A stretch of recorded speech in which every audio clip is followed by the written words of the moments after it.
Very latest Eyewitness News. Good evening, I'm Zingisa Chirwa. Starting off in KwaZulu-Natal, at least one person has been confirmed dead after a 4-story temple under construction collapsed in Redcliffe, north of Durban, earlier today. It's understood that 8 construction workers managed to escape and were treated for mild to moderate injuries. However, several others remain trapped under the rubble and their condition is unknown. eThekwini Fire and Rescue, along with specialized search and rescue teams and structural engineers, are on scene working to locate and extract those still trapped.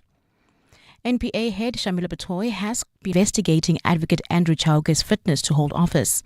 The Johannesburg prosecution boss is accused of making questionable decisions and leading Boysen's prosecution without evidence justifying the decision. Khomotso Modise has more.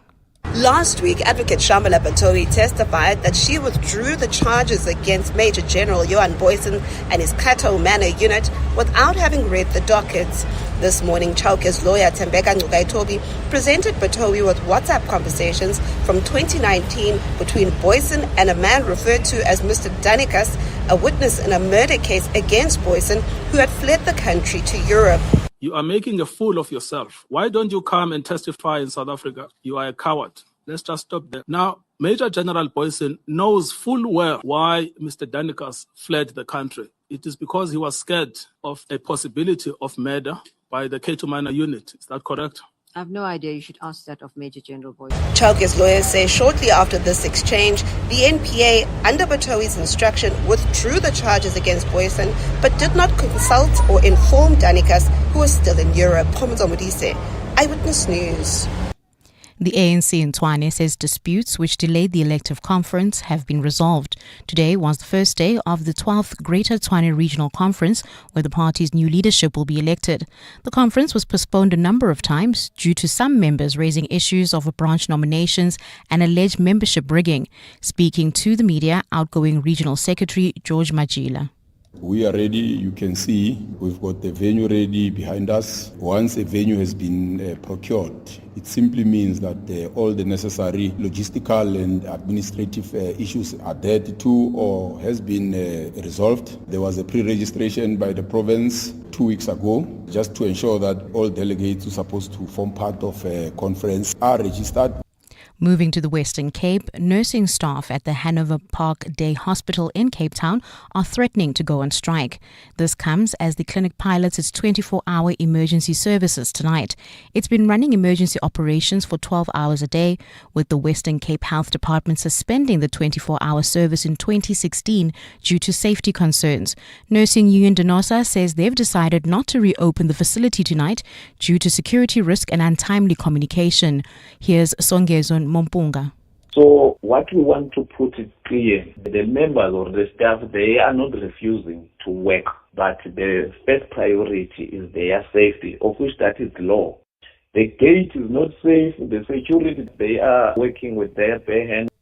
The Provincial Health Department has noted the security concerns, but spokesperson Samantha Lee Jacobs dismisses claims of untimely communication.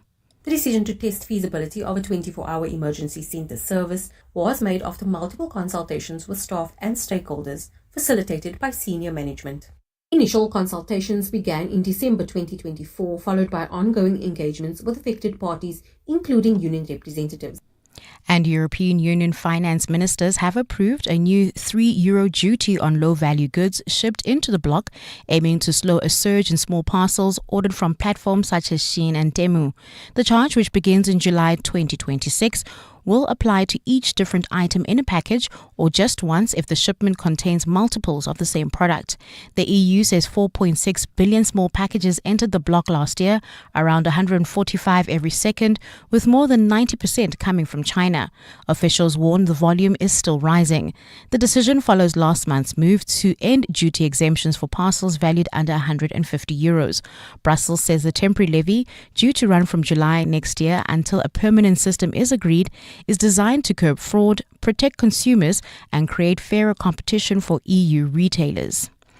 In your financials, gold is trading at $4,316.95 an ounce. The rand is 16.87 to the dollar, 22.54 to the pound, and 19.80 to the euro. Brent crude oil is $60.98 a barrel. In your world of sports, the wait has begun for Safa and Bafana Bafana coach Hugo Brosh to respond to the claims made by political party UDM that he made comments that were racist and sexist towards Mbegazeli Mbogazi. Meanwhile, it is a massive weekend for cricket lovers with both the Proteas men and women in action. Tomorrow, it is the women who are up against the Ireland women in their ODI, and then Cole Palmer returns for Chelsea. And in your weather, Gauteng can expect a cloudy Saturday with scattered showers and thunder showers. Johannesburg drops to overnight lows of 15 degrees, rising to 23. Pretoria and Vereeniging, a low of 16, peaking at 24. Cape Town can expect a partly cloudy Saturday with isolated showers and rain in the morning at a low of 15 and a high of 23 degrees.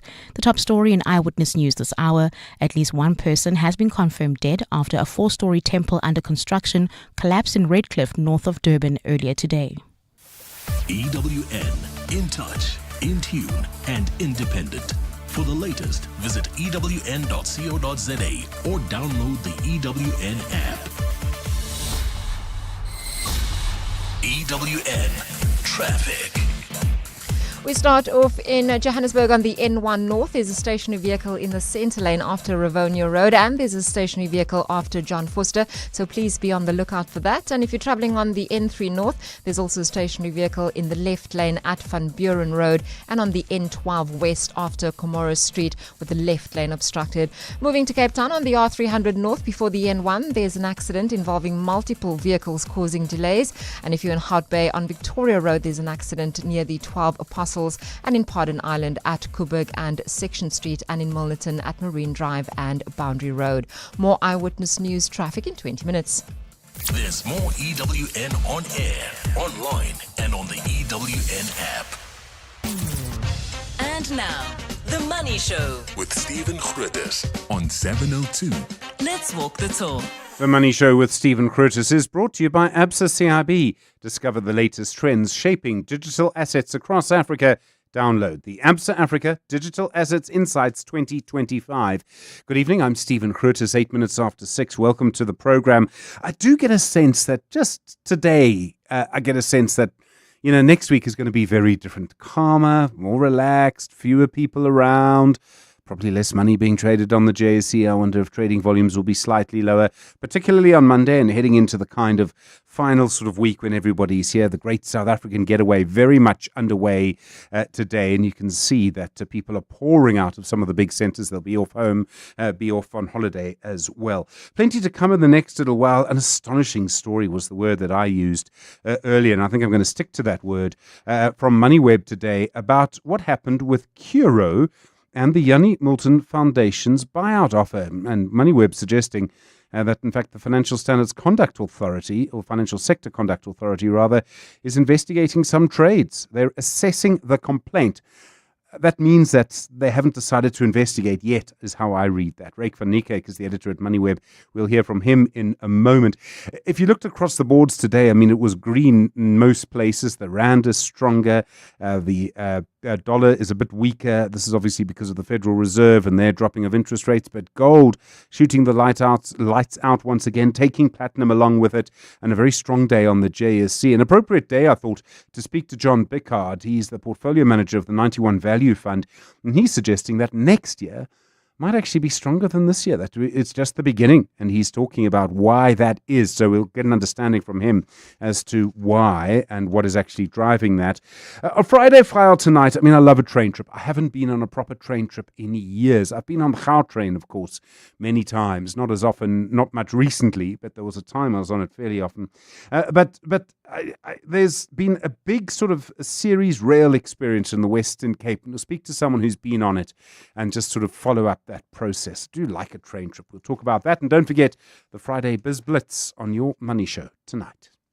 The Money Show with Stephen Grootes, live on 92.7 and 106 FM. Streaming on the Prime Media Plus app and DSTV channel 856. Well, news today from the Bureau for Economic Research about inflation expectations. And when we look back on the year, inflation expectations and the lowering of the Reserve Bank's inflation target is probably the standout story. It's the one big thing that changed this year that I would expect to actually lead to lower prices for generations to come. There's really no other way to describe it. It is a monumental change, and it was done with an absolute bare minimum of fuss.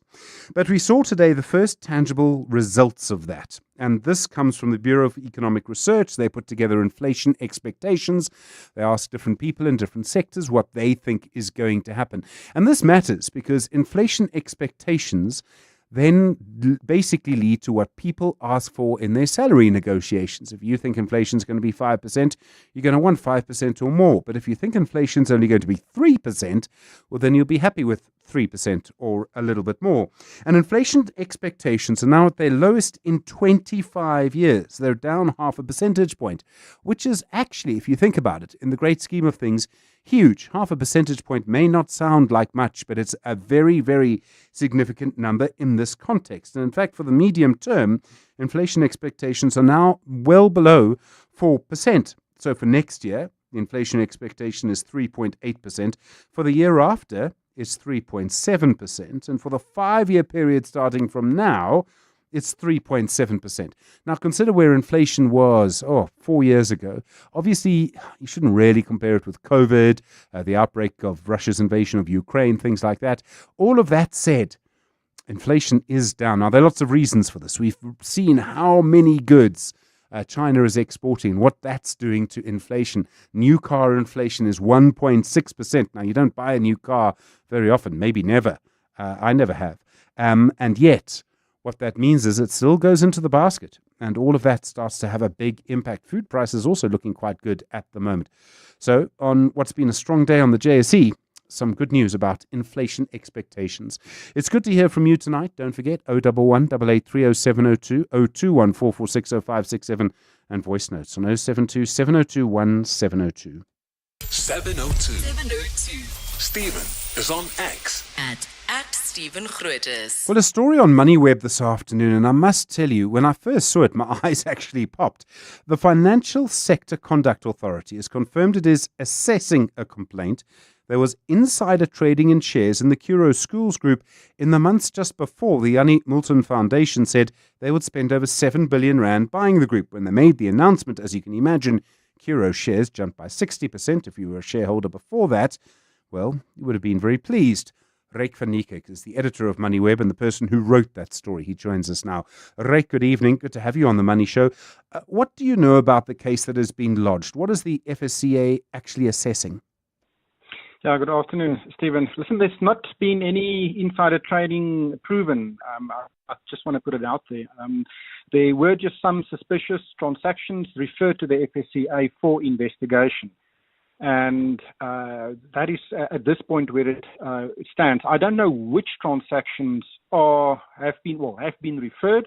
I did a thorough analysis of the shareholder registers and I looked at transactions, and I found 3 groups of transactions which I thought were very suspicious, and that's what I highlighted in the article.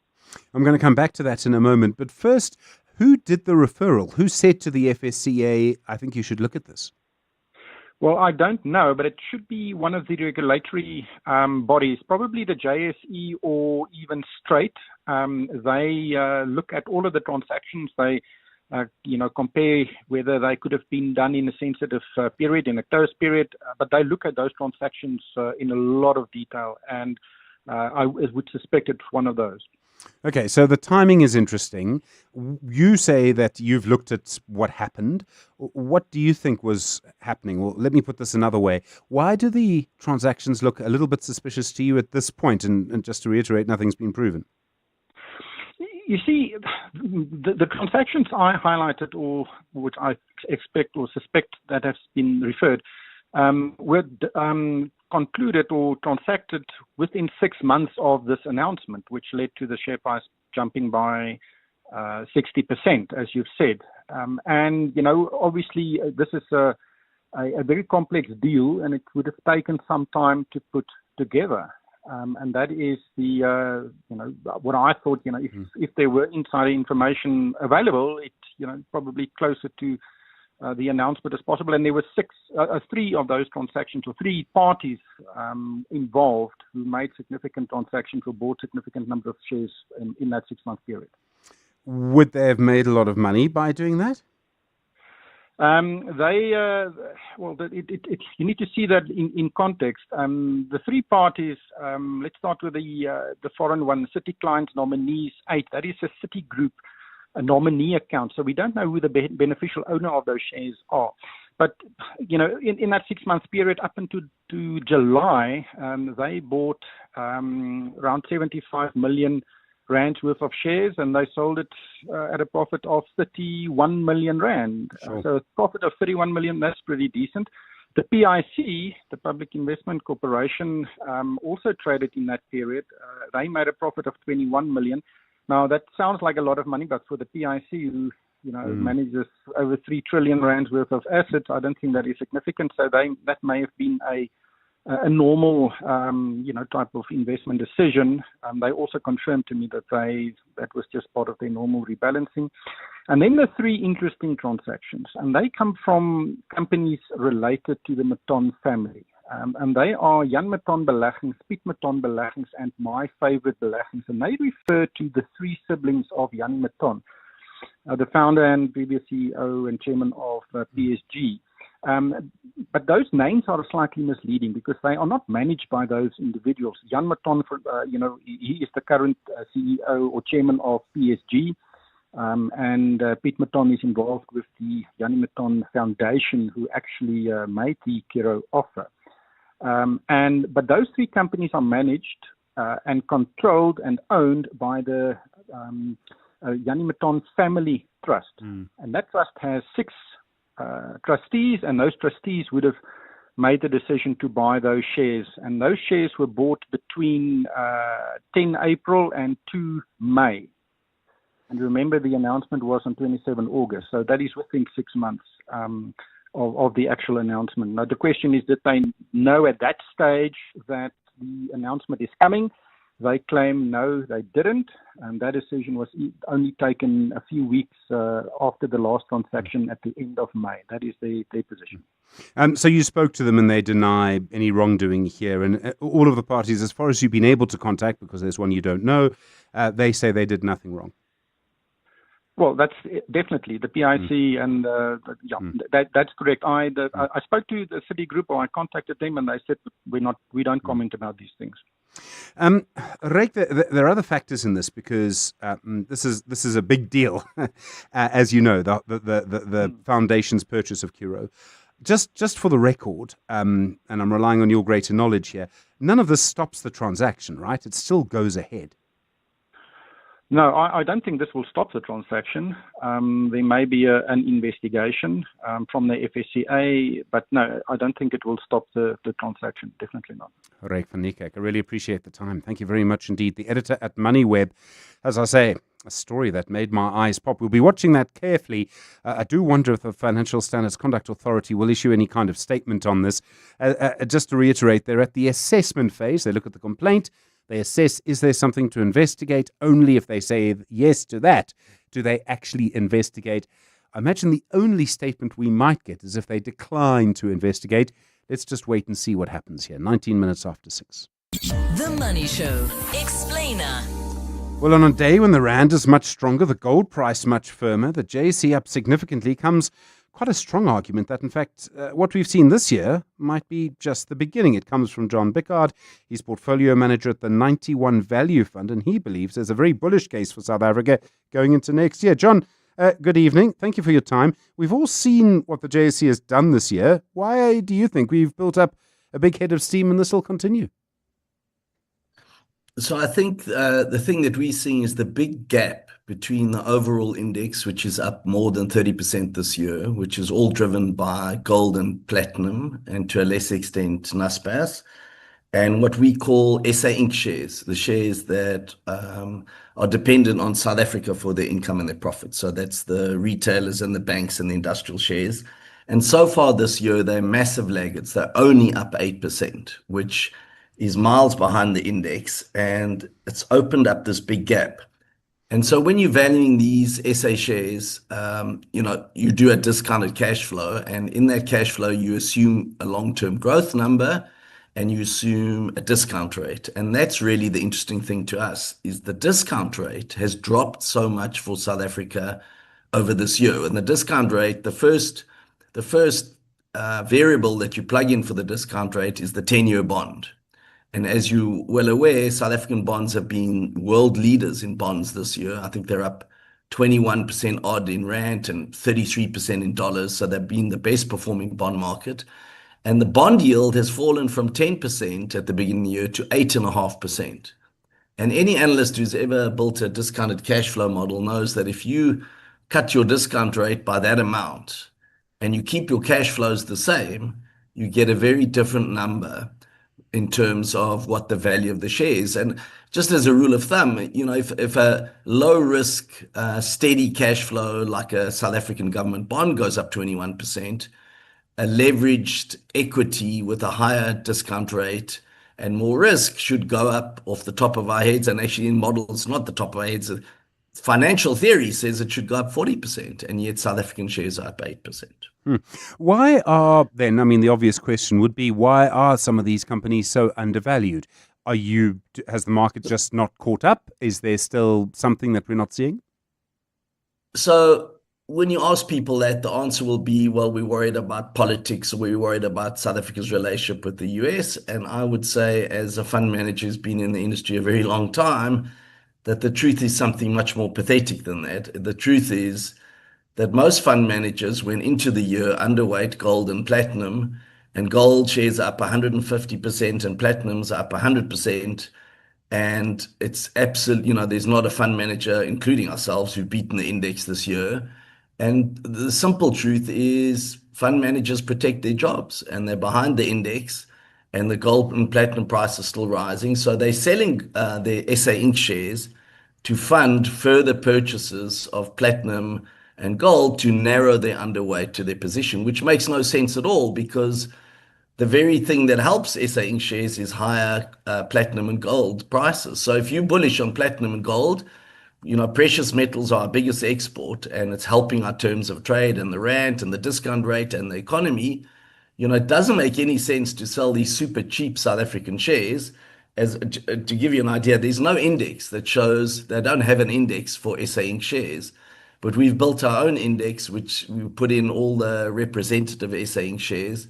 And basically, these shares trade on a 10 PE and a 5% dividend yield, which suggests that these shares are trading on, 10% free cash flow yields when the risk-free rate is 8.5%. It's completely undervalued. So people will tell you a long story why they're lagging, but the simple truth is they're being sold to fund more precious metals, which is a totally illogical trade.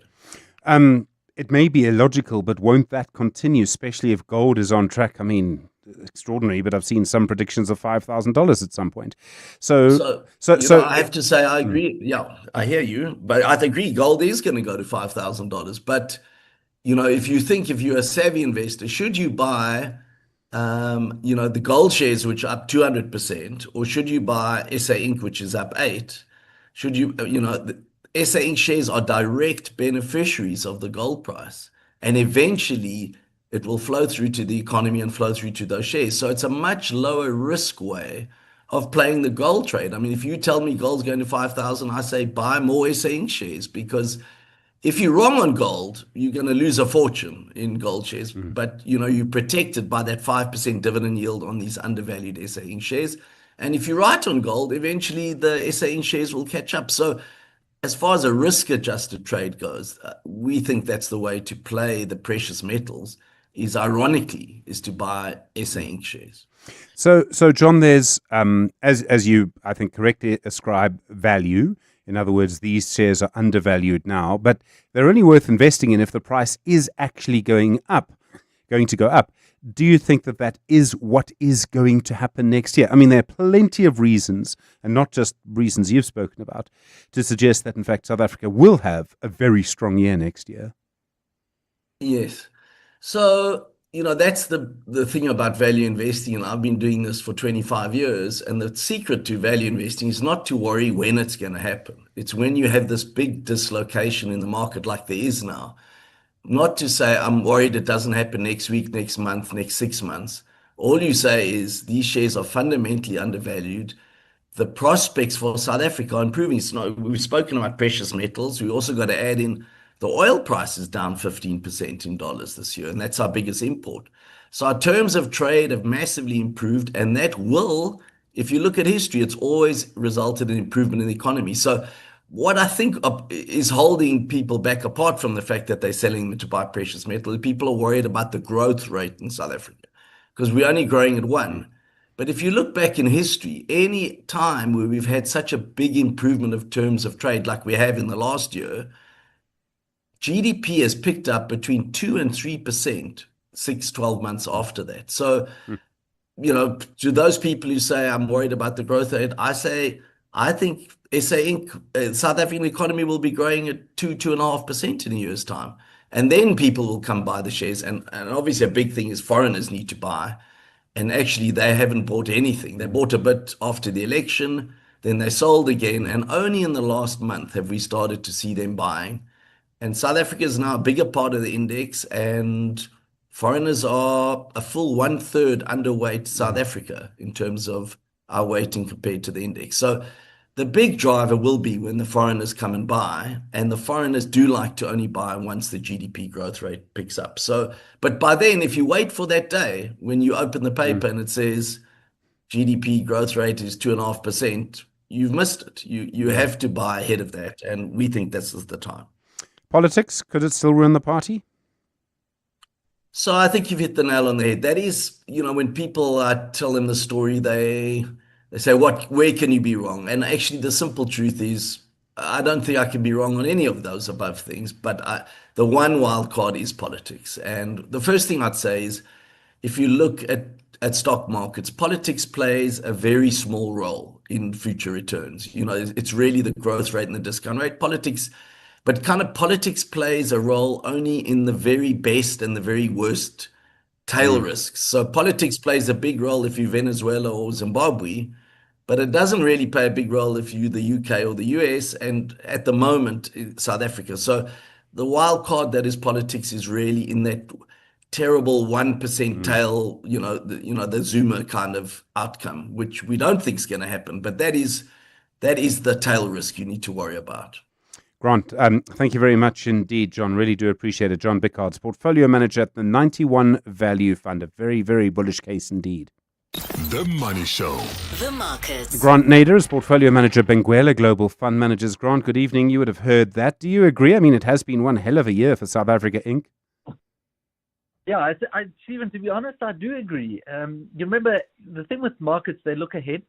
And everything is about incremental improvement. Are things getting better or are things getting worse? And I think there's a strong case to be made for almost all metrics in South Africa to be getting better at the margin.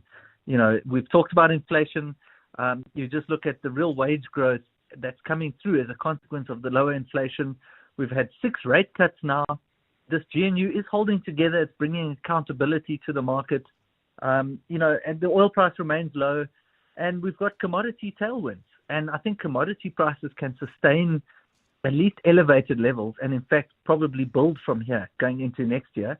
And that is always positive for South Africa. So, yeah, I'm in the bull camp for sure.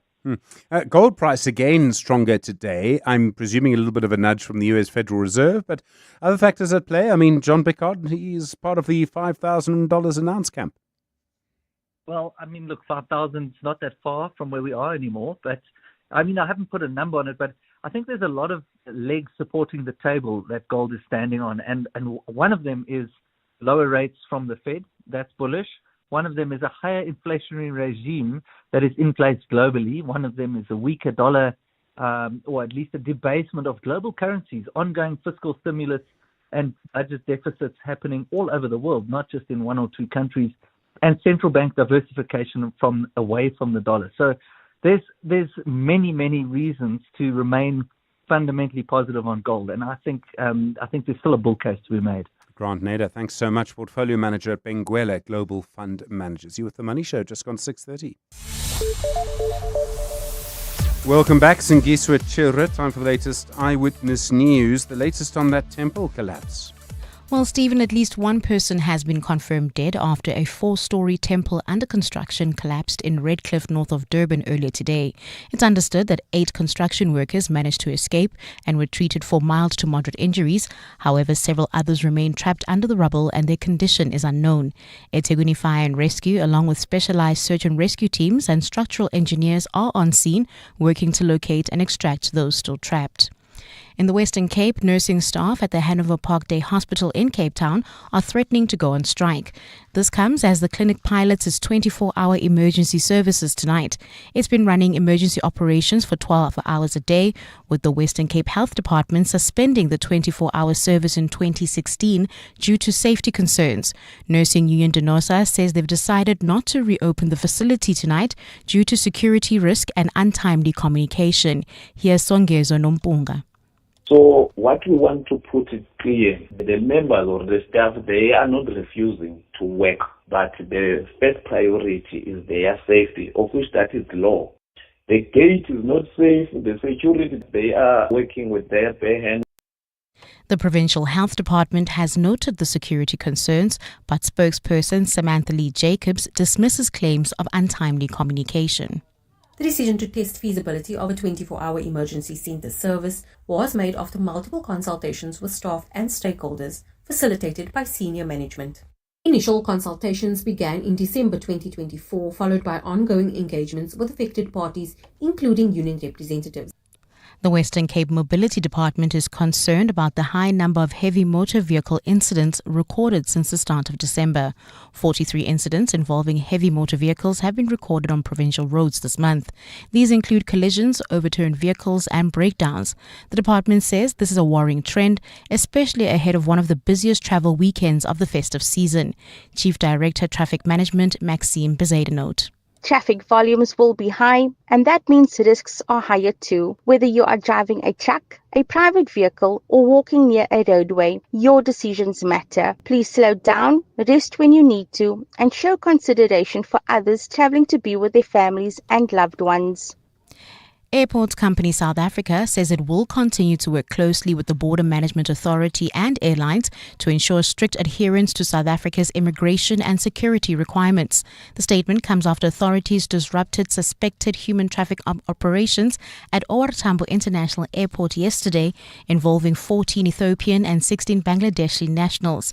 BMA spokesperson Meme Mogotsi says the interception followed analysis of passenger details, which flagged their movement patterns as suspicious. Investigations revealed a modus operandi commonly used in human trafficking syndicates where individuals attempt to transit through South Africa en route to neighboring countries and later re-enter South Africa. And European Union finance ministers have approved a new €3 duty on low-value goods shipped into the bloc, aiming to slow a surge in small parcels ordered from platforms such as Shein and Temu. The charge, which begins in July 2026, will apply to each different item in a package or just once if the shipment contains multiples of the same product. The EU says 4.6 billion small packages entered the bloc last year, around 145 every second, with more than 90% coming from China. Officials warn the volume is still rising. The decision follows last month's move to end duty exemptions for parcels valued under €150. Brussels says the temporary levy, due to run from July next year until a permanent system is agreed, is designed to curb fraud, protect consumers, and create fairer competition for EU retailers.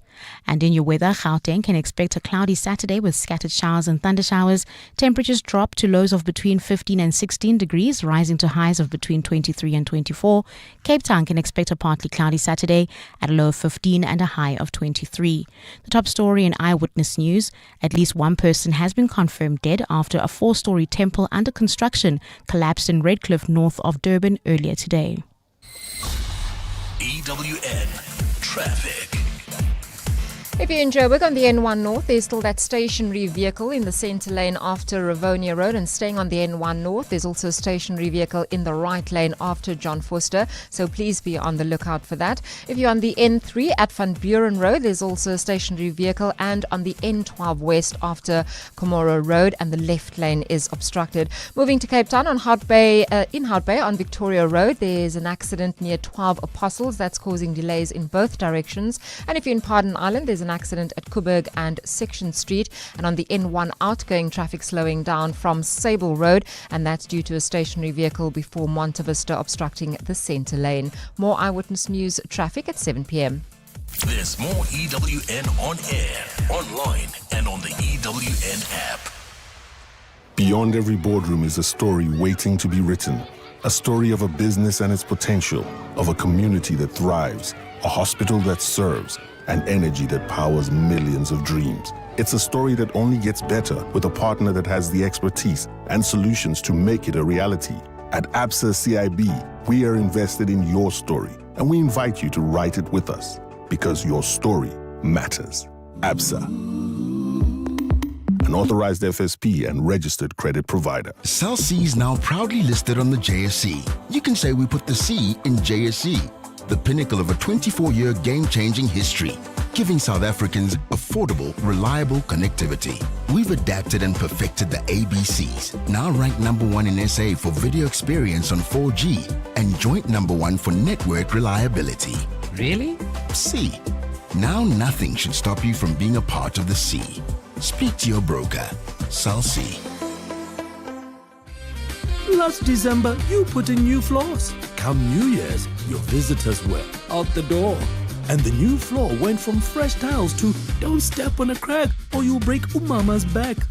Now, abantu bazothini when they see the kids playing the Squid Game's hopscotch on those same cracked tiles from last year. Avoid the embarrassment this festive. Make smarter decisions for your home. Visit Cash Build for quality tiles, adhesive and tools at the lowest prices.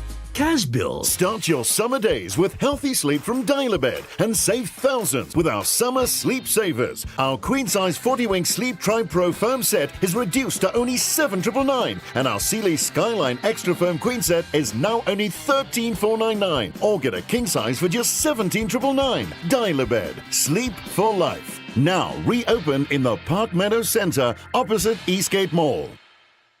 The Money Show With Stephen Grootes, live on 92.7 and 106 FM. Streaming on the Prime Media Plus app. and DSTV channel 856. On the next Money Show, we kick things off with the agricultural economist, Wandile Sehlobo. As South Africa's wine grape industry heads into 2026 with a lot of optimism, then as festive plans take shape, we unpack the insurance risks of holiday home swaps, Airbnb hosting, and car loans with Ernest North, the co-founder of Naked. After that, we explore the art of culinary success with our How I Make My Money guest, Peter Tempelhoff, the award-winning chef behind Cape Town's acclaimed FYN and the first South African to earn the prestigious Three Knives accolade at the Global Best Chef Awards. Ian Mann, Managing Director of Gateways Business Consultants, shares his pick of the best business books of the year and, as always, expert analysis of the day's biggest business news. EWN Sport. Tato, good evening. Lots of cricket this weekend, and the women in action against against Ireland tomorrow. You know what, Stephen? The women are in competition with themselves at this point in time, how dominant they are. They travel to East London tomorrow. In fact, I suspect they might have landed already. They are in their opening ODI series against the Ireland women after that whitewash in their T20. Former captain Danae van Niekerk is back in the squad. Meanwhile, for the men, they have leveled their T20I series to 1-1 after a dominant 51-run win over India. On Sunday, the two nations meet again as South Africa hope for a 2-1 lead. Back home, all eyes are now on Hugo Brosh and Safa to finally respond over allegations of racism and sexism.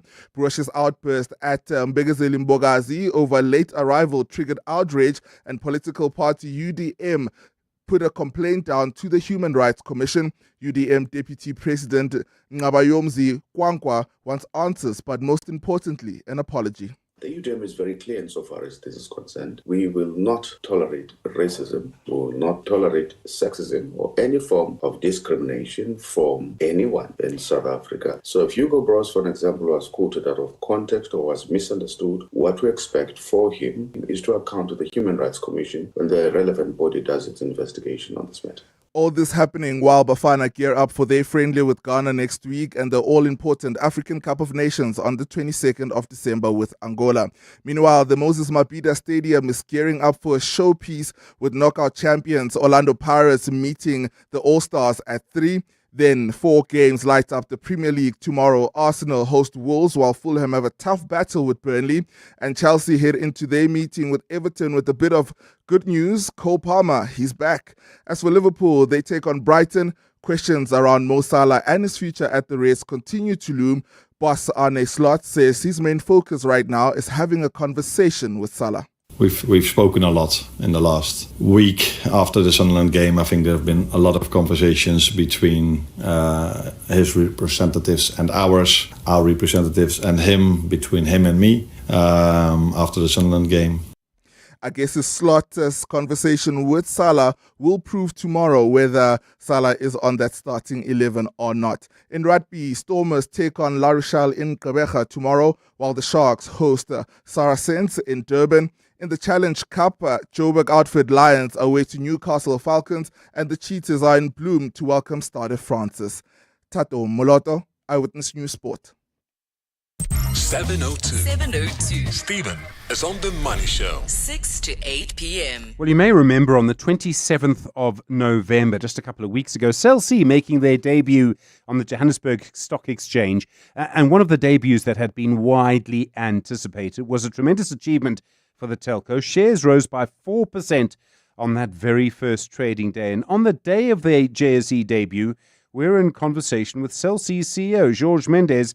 He had a lot to say about why Cell C has gone in this direction and why it's made this decision. He also told us what it means for you as the customer, the shareholders, and the company's future too. Here's a snippet of that conversation.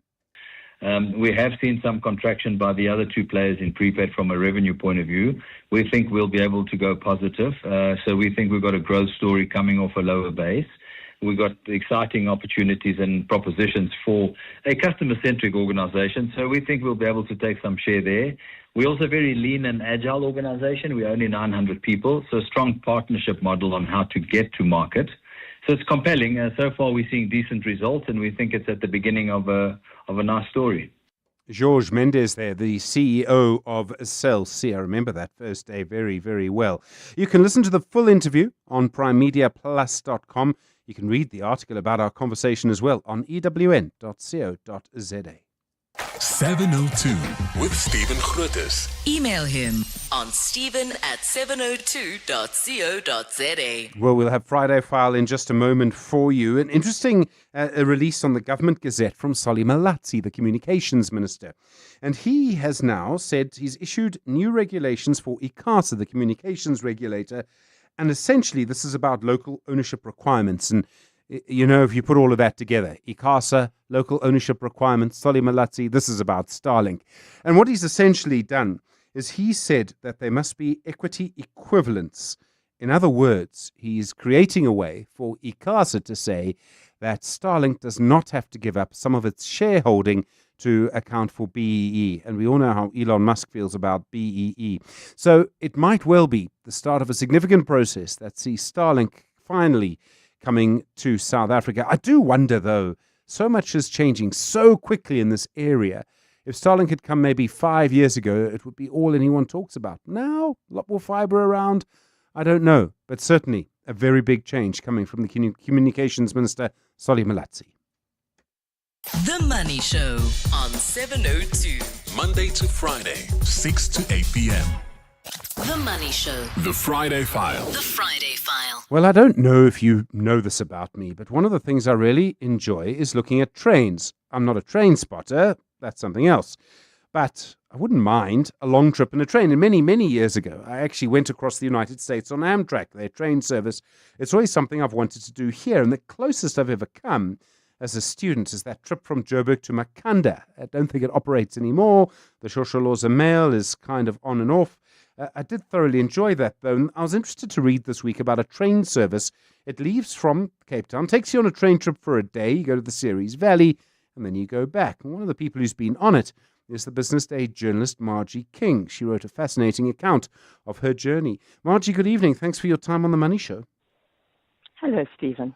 How does this work? What kind of service is really on offer here? Oh, it's a very, very leisurely travel. There are various ways of being on the train, from open carriages to coupes. And it's just a day trip. It takes 12 hours, which sounds like a long time, but it does go very quickly. And you go up through the mountains, the Hottentot Hollands Mountains, into Elgin. And in Elgin, there is the most amazing market in an old converted fruit warehouse. So you go on this train trip, you go through, and it goes from Cape Town, right? So you go through the mountains, the scenery. I mean, the lovely thing about a train trip, especially in that part of South Africa, is that the scenery changes. Oh my gosh, yes, it is.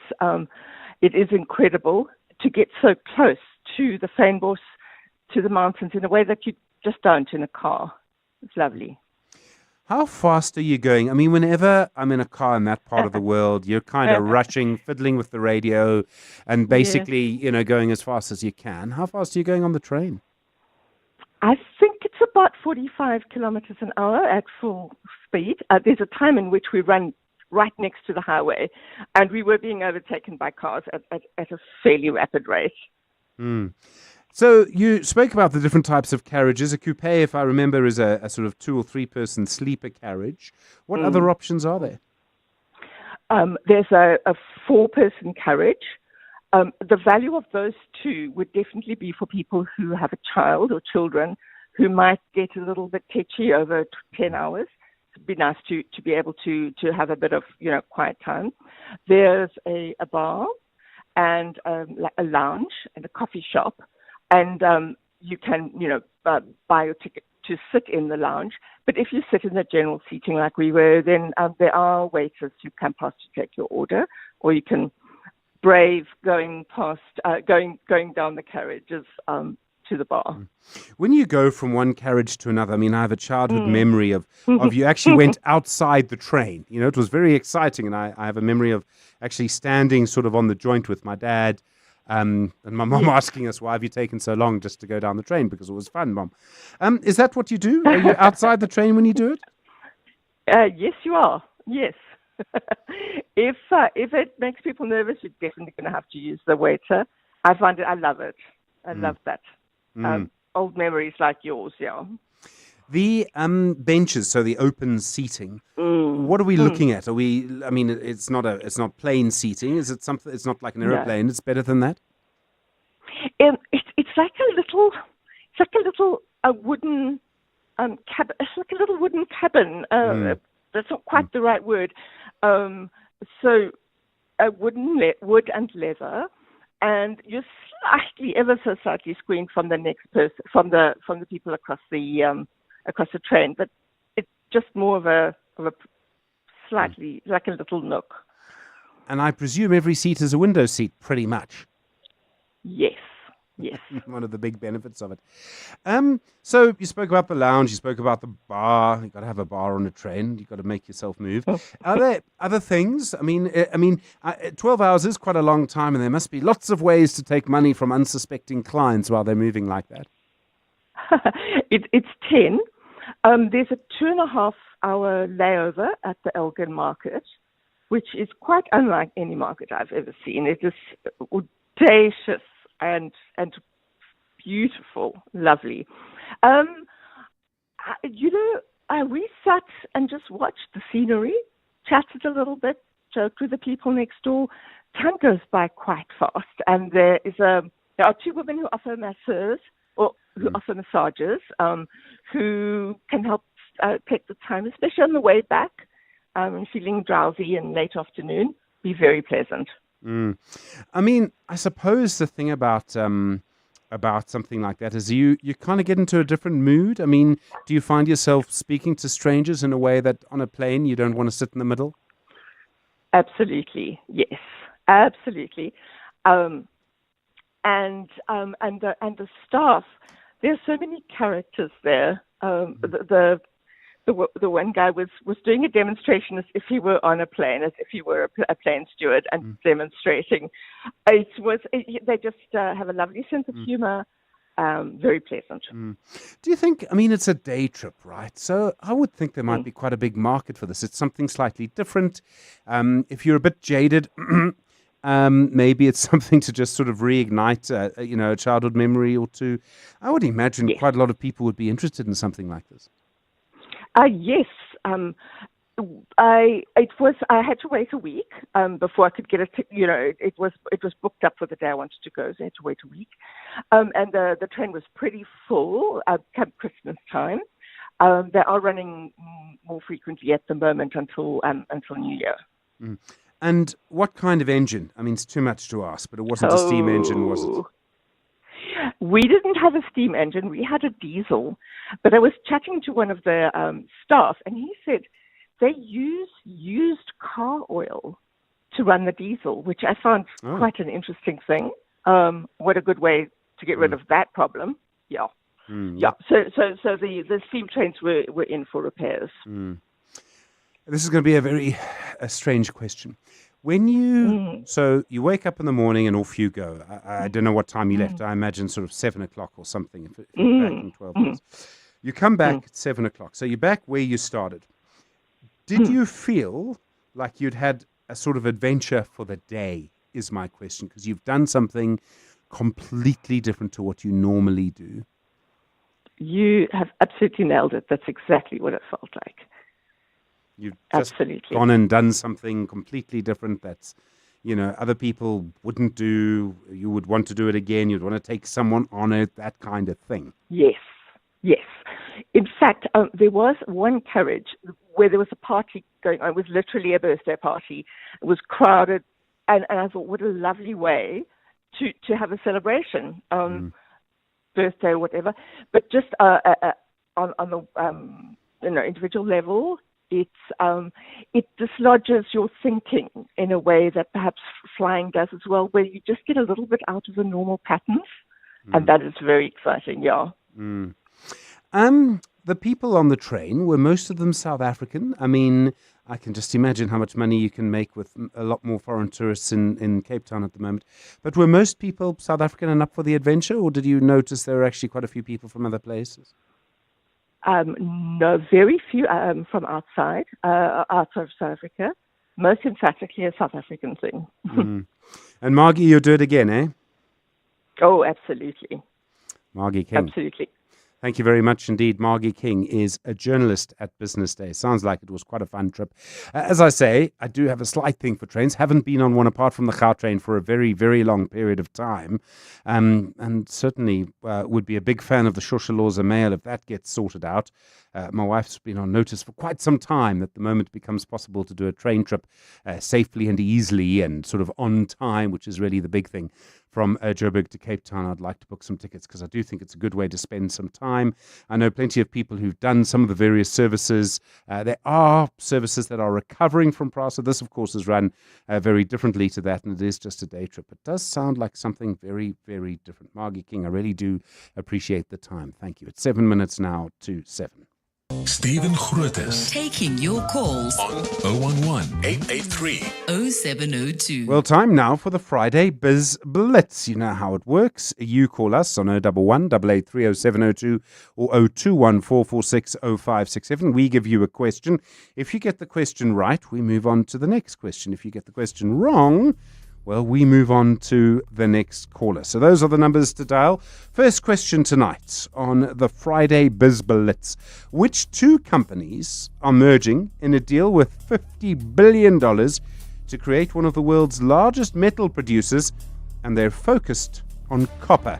Which two companies are merging? It's a $50 billion deal, and they'll create one of the world's biggest copper producers. It's an easy question. We spoke about it at length on The Money Show this week. 011-883-0702, 021-446-0567.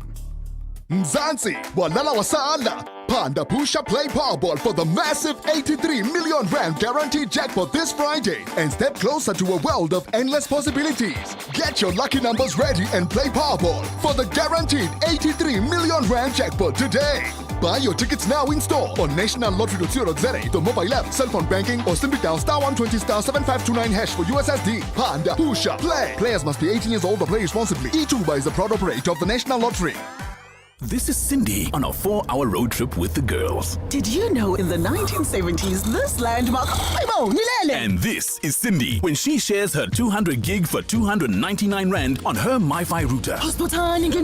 Guys, Dodo, you're the DJ. Extra your summer with a 200 gig SIM-only data deal for only 299 rand per month and stream anywhere with 2 months free YouTube Premium plus 5 gigs free YouTube data. Sign up or upgrade online and in store. T's and C's apply. Further together, Vodacom.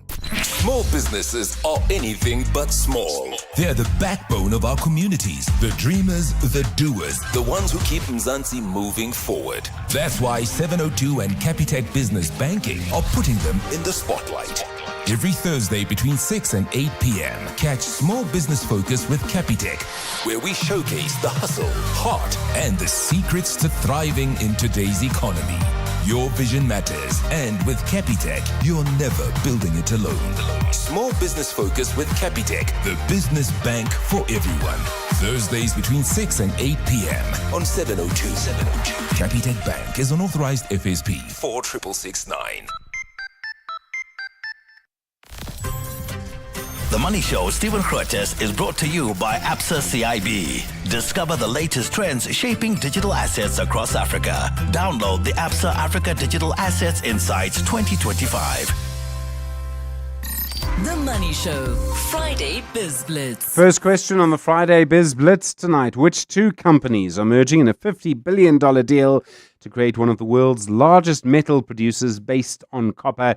It's a conversation that involves South Africa and Canada, and I'm sure if you've been listening to The Money Show this week, you know the answer.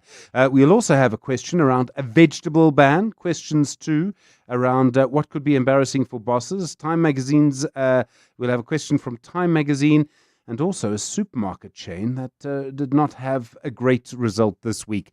But first, our first question on the Friday Biz Blitz tonight is which two companies are merging in that $50 billion deal to create one of the world's largest metal producers, and it's focused on copper, and 70% of it, in fact, will be based on copper, one of the metals of the future, or so we're told. So, that's the first question. 011 883 0702 021 446 0567.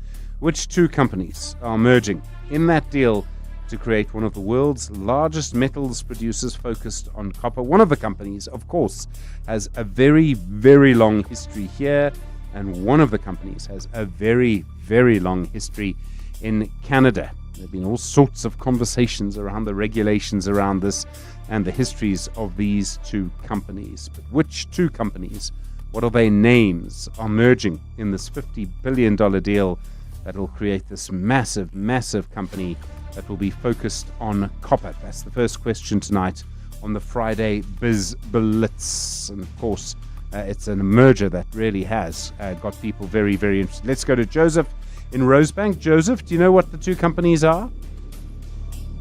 Yes, Anglo-American and Czech. Joseph, you have won. Indeed, well, you haven't won, but you've got the first one right. You are correct. Okay, second question, Joseph. Which country in the Southern African Customs Union has reinstated a ban on vegetable imports from South Africa? We were talking about it with Wandile Sehlobo this week. Which country has again banned the import of our vegetables? Botswana. Is it Botswana? Do you know, Joseph? It is Botswana. They've again restricted imports of several vegetables from South Africa at the moment. Okay. Next question on the Friday Biz Blitz.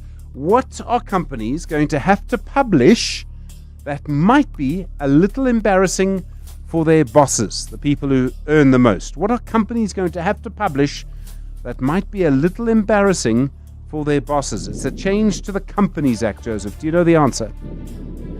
the differential between the top and bottom salaries? Joseph, yes. Congratulations. Yes, that's amazing. This is changes to the Companies Act, and it will compel companies to reveal the gap between the lowest paid worker and the chief executive. Okay, last question on the Friday Biz Blitz. Which major South African supermarket chain reported a loss of 5 billion rand for the last financial year, mainly because of what happened in Poland and Switzerland? Spar. It's the last question tonight on the Friday Biz Blitz, Joseph. Spar. It is indeed Spar. Congratulations.